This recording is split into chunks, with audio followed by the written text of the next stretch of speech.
안녕하세요. 반갑습니다. 박상미입니다. 오늘은요, 여러분들께 제가 읽고 있는 책의 내용이 너무 좋아서 알려드리려고 합니다. 네, 이 책은요, 오래 흐르면 반드시 바다에 이른다라는 책인데요. 한양대학교 박수밀 교수의 저서입니다. 하루에 한 문장, 마음에 새기는 성현들의 좌우명이다라고 소개가 되어 있는데요. 정말 관심이 확 끌리죠. 우리가 존경하는 성현들의 좌우명은 뭐였을까? 이 좌우명을 통해서 수백 년이 지나도 오늘날 우리에게 지혜를 줄 수 있는 내용들이 여기에 꽉 차 있습니다. 그런데요, 제가 이 책 읽다가 너무너무 다 소개하고 싶지만, 자, 좌우명 54개, 54개의 문장이 나와 있는데요. 그 중에서 오늘 꼭 알려드리고 싶은 것은 나를 힘들게 하는 사람이 나를 성장하게 한다라는 부분입니다. 우리가 율곡 이희 선생에 대해서는 잘 알고 있죠. 네, 여기에 나와 있는 이희 선생의 명언은 이렇습니다. 힘든 일이 찾아오면 스스로 돌이켜 깊이 성찰하고 감화시키도록 노력해야 한다. 우리가 보통 힘든 일이 찾아오면 타인을 원망하고 싶고 내 상황을 한탄하고 이러기 쉬운데, 힘든 일이 찾아왔을 때야말로 나를 돌이켜 깊이 성찰하고 감화시키도록 노력해야 할 때다라고 말하고 있어요. 너무너무 좋아서 여러분들께 읽으면서 또 같이 대화 나누어 보도록 할게요. 잘 들으세요. 네. 율곡 이이는 퇴계 이황과 더불어 조선 성리학의 양대 산맥을 이루는 인물이다. 율곡의 어머니는 신사임당으로 전 세계에서 유일하게 모자가 함께 화폐 모델로 등장한 것으로 화제가 되기도 했다. 여러분 알고 계시죠? 네, 와, 우리가 화폐에 얼굴이 나오고 이름이 나온다는 건 진짜 잘 살았다라는 증거잖아요. 신사임당 그리고 율곡, 두 분 다 우리가 좋아하는 돈에 나와 있는 분이네요. 율곡은 13살에 과거에 장원으로 급제한 이후 각기 다른 과거 시험에서도 9번 장원 급제하여 구도장원공이라 불리기도 한다. 자, 왕을 가르치는 스승이었으며 우리나라의 18대 명현 가운데 한 사람이기도 하다. 여러분, 우리가 어릴 때부터 이 사람에 대해서 잘 안다고 생각했지만 잘 몰랐던 또 이야기들이 있죠. 아, 여러분, 장원급제를 13살에 했다. 이거 초등학교 6학년이 장원급제 한 거잖아요. 다른 과거 시험에도 9번 장원급제했다. 우리가 무슨 고시에 9번 당선되는 사람, 그리고 13살에 이런 성과를 낸 사람, 진짜 신동이자 천재가 아닐 수 없습니다. 율곡의 나이 16세 어머니인 신사임당이 세상을 떠났다. 그러면 우리가 중학교 3학년 때 엄마가 돌아가신 거예요. 율곡은 묘소 앞에 움막을 짓고 3년 동안 그 곁을 지켰다. 3년상을 마친 후에는 금강산에 들어가 불교에 몰입하며 삶과 죽음에 대해 공부하기도 했다. 그냥 영재 수재가 아니라 정말 진정한 철학자이기까지 했네요. 하지만 불교가 유교에 미치지 못함을 깨닫고 금강산에서 내려와 성리학을 깊이 연구했다. 율곡은 20살에 자경문을 써서 평생 진리를 추구하며 살겠다고 다짐했다. 자경문은 청년 율곡의 인생 좌우명인 셈이다. 자경문의 주요 내용은 다음과 같다. 여러분, 오늘 제가 크게 감동받은 게 바로 이 자경문입니다. 11개의 문장인데요. 와, 진짜 50을 코앞에 둔 저도 큰 감동을 받을 정도의 인생 명언이더라고요. 어떻게 20살에 율곡은 이토록 깊은 깨달음을 얻을 수 있었을까요? 제가 천천히 여러분들께 읽어드릴게요. 1번, 먼저 그 뜻을 크게 가져야 한다.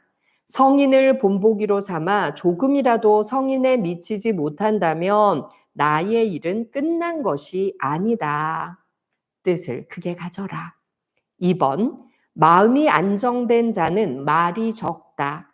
마음을 안정시키는 일은 말을 줄이는 데서 시작한다. 불안할수록 말이 많아지는 것 같아요.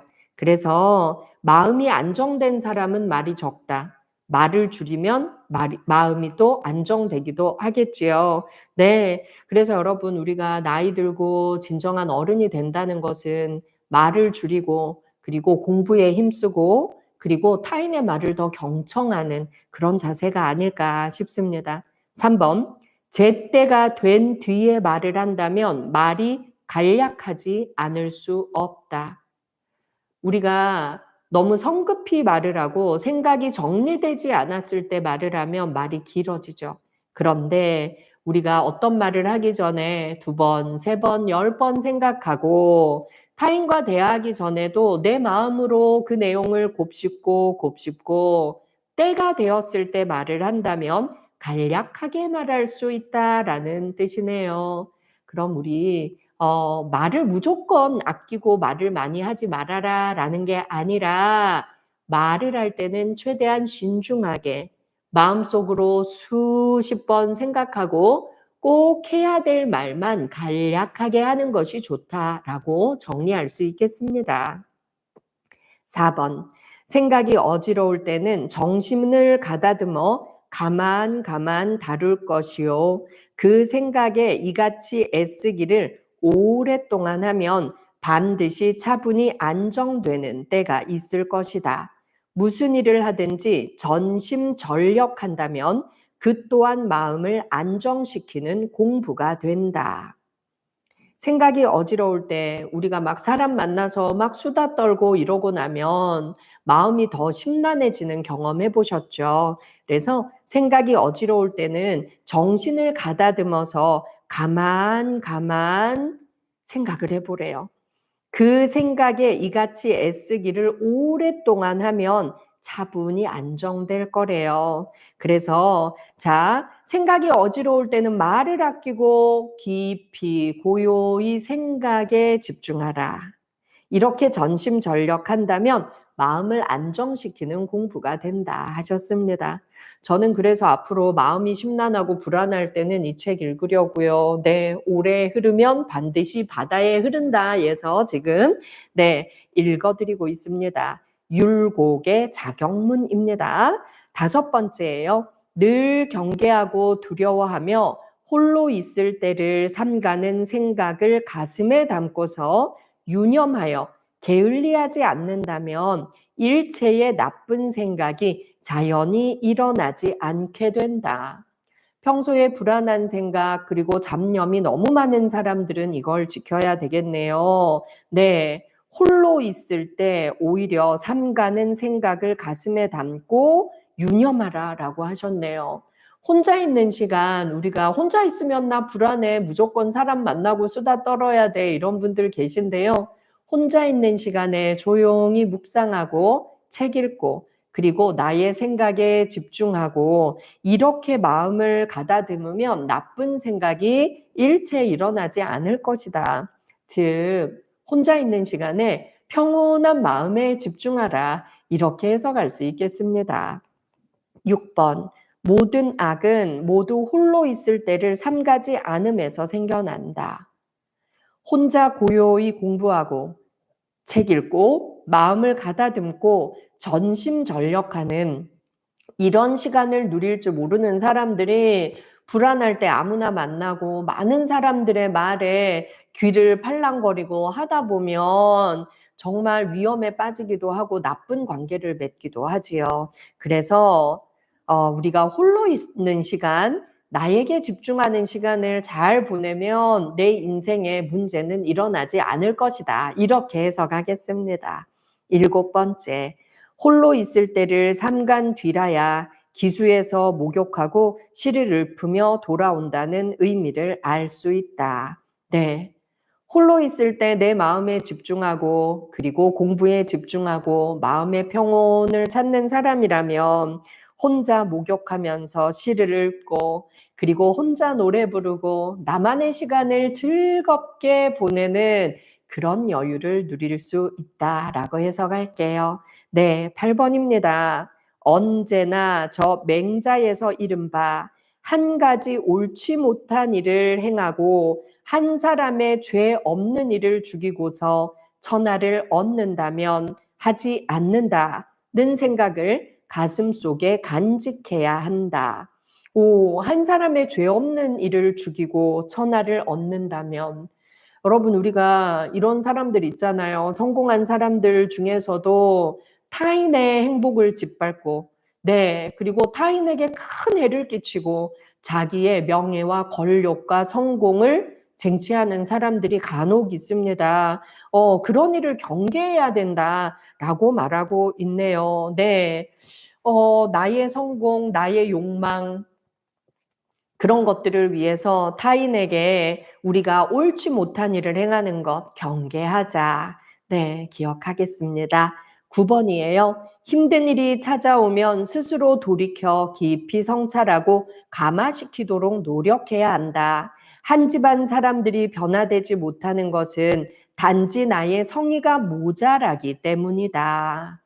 여러분, 힘든 일이 찾아오면 우리는 타인을 원망하고 내 신세를 한탄하고 내 운명을 한탄하고 남 탓하기 바쁠 때가 많지요. 그런데 여기서는요, 힘든 일이 찾아오면 스스로 돌이켜서 깊이 성찰하래요.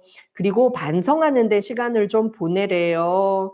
한 집안 사람들이 변화되지 못하는 건 나의 성의가 모자라기 때문이다. 이건 이렇게 해석할 수 있겠네요. 여기서 말하는 문장대로 내가 내 마음 수련을 잘 한다면 내가 내 가족에게도 평안한 마음을 선물할 수 있고, 그리고 인생에 큰 사고가 일어나는 것을 예방할 수 있게 도와줄 수 있겠네요. 이게 우리 집의 가훈이 되고 우리 집안의 인품과 인격이 될 수도 있겠네요. 그렇다면 내가 이렇게 나의 마음을 잘 가다듬고 옳지 않은 일을 하지 않고 타인에게 해끼치지 않는 마음 수행을 하면서 내 가족들에게도 이런 좋은 영향을 끼치도록 노력해야겠습니다. 10번입니다. 밤에 잠을 자거나 몸에 질병이 있는 경우가 아니면 눕는 일이 있어서는 안 되며 비스듬히 기대어서도 안 된다. 똑바로 앉을게요. 한밤중이더라도 졸리지 않으면 누워서는 안 된다. 다만 밤에는 억지로 잠을 막으려 해서는 안 된다.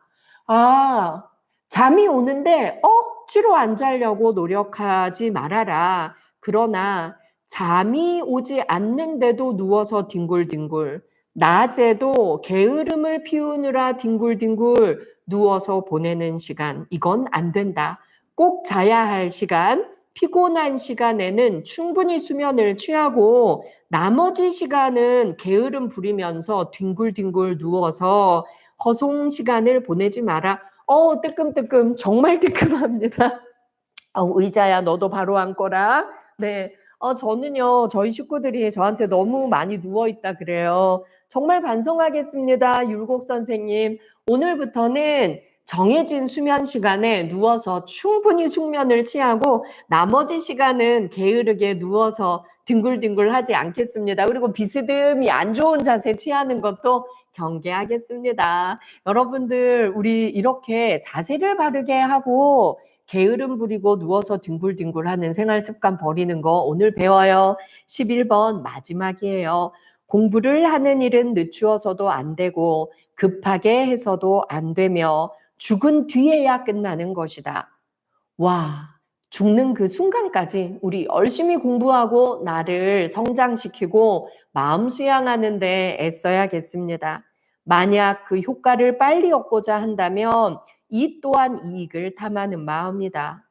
공부는 평생 숨 쉬듯이 하는 것이지 젊었을 때 한꺼번에 해치우고 그 다음은 놀고 이러는 것이 아니네요. 급히 먹는 밥이 체하듯이 급히 하는 공부도 체하고 부작용이 있을 수 있겠습니다. 그래서 공부도요, 네, 평생에 걸쳐서 꼭꼭 씹어서 소화 잘 시키고 내 몸에 좋은 영양분으로 작용해서 근육도 생기고 그리고 내 몸의 에너지로 잘 쓸 수 있도록 우리가 잘 좋은 것을 먹고 잘 씹어 먹고 소화도 잘 시키고 운동하겠습니다. 이렇게 율곡 선생이 우리에게 전해주는 자경문, 평생의 진리를, 네, 본인이 "이거 평생의 진리로 잘 지키겠어." 하는 거 11문장 쓰신 거래요. 자경문은 청년 율곡의 인생 좌우명입니다. 저는 이 20 살보다 훨씬 많은 인생을 살았지만 이 20 살의 율곡 선생의 좌우명에서 오늘 너무 큰 감명을 얻었고요. 앞으로 살아갈 지혜를 배운 것 같습니다.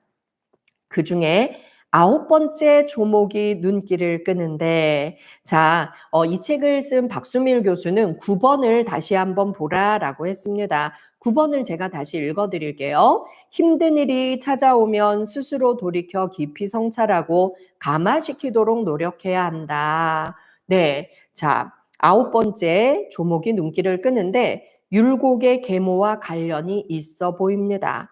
율곡의 아버지는 아내가 죽고 나서 바로 후처를 맞았습니다. 새로 들어온 여자는 권씨였는데 기록에 따르면 성품이 고약하고 술을 잘 마셨으며 툭하면 율곡을 못살게 굴었다고 합니다.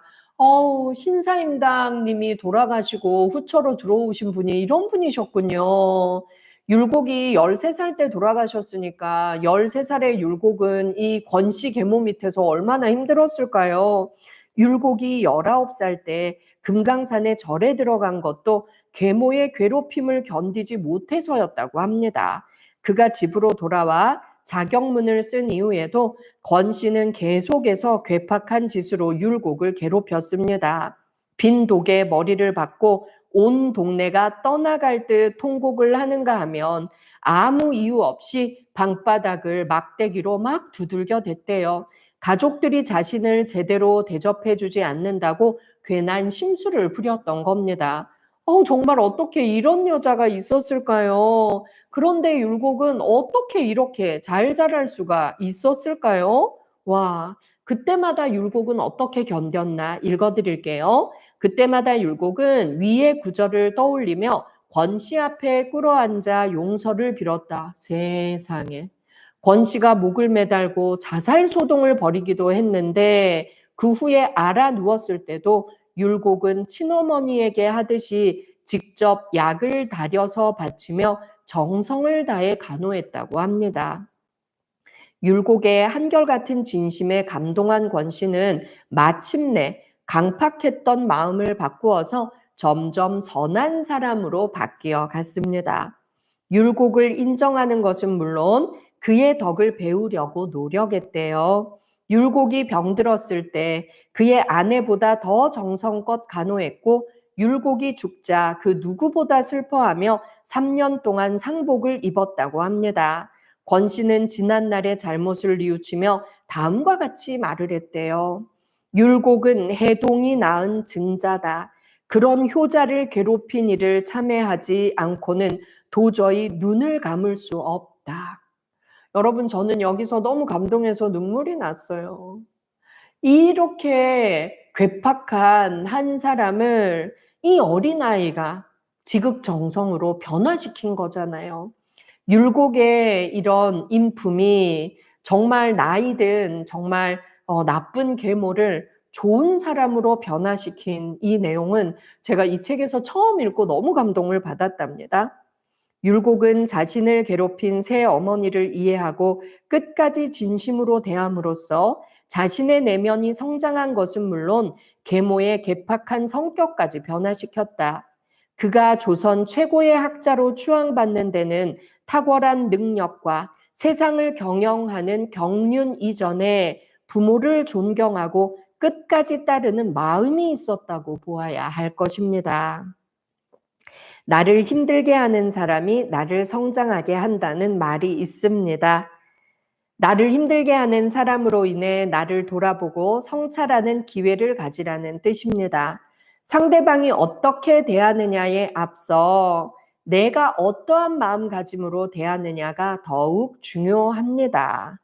와, 여러분, 너무 감동적인 구절이지요? 네, 저는 그냥 어릴 때부터 알았던 율곡 선생, 네, 그냥 훌륭한 사람이지 이 정도로 생각했는데요. 이 책에서 율곡 선생의 자경문을 읽고 또 그가 새어머니에게 어떻게 대했나를 보면서 저도 많은 생각을 하게 되었습니다.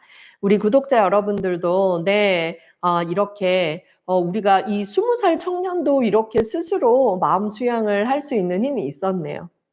우리도 나이 들수록 더 성숙한 사람이 되기 위해서는 공부해야 합니다. 그래서 여러분들도 나이 들수록 책 읽고 공부하는데 게으르지 않는 우리가 함께 되었으면 좋겠습니다. 오늘은 제가 읽으면서 큰 감동받은 책 오래 흐르면 반드시 바다에 이른다. 예, 제가 감동받은 부분 전해드렸어요. 고맙습니다.